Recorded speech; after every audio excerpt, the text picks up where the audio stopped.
Let's say you're an Olympic gold medalist in discus throw, and you have formulated or you have identified a particular technique to throw the discus, and you won the Olympic gold, and you have some celebrations, and you come back home, few days rest, and you restart your practice.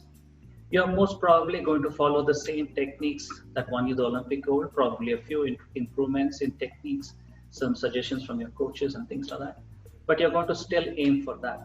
Here, if you change, it could be disastrous because you know what is working, and sometimes it is good to retain that. And let's say another situation comes where the Olympic Committee changes the rules for discus throw, and they say, okay, we're going to change the weight of the discus, we're going to change the throwing rules, we're going to do all these things, new things.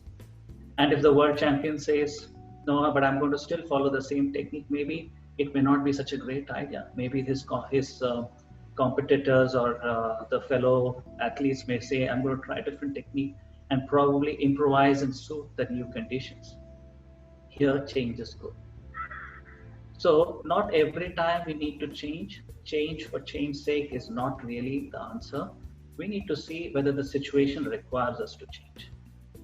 So going back to that, the companies may not have had that situation. Maybe it is working, so great.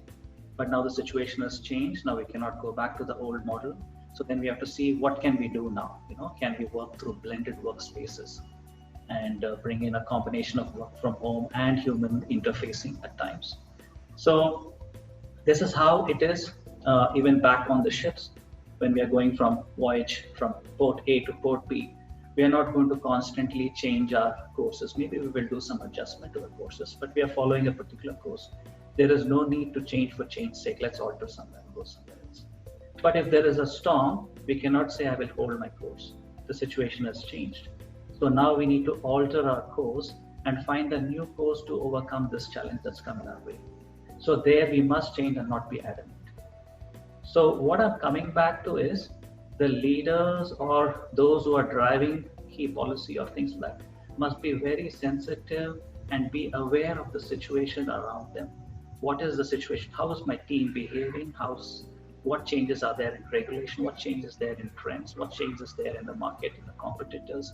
What change are people asking for? To read those signals and then change. Not to change because I got bored. Maybe we can change the office seating if we are bored a little, but that's about it. So 2 things to watch out for. Change for change's sake is not good, but not changing when the situation demands is also not good. So we need to balance between the two, and that's where is the best way forward.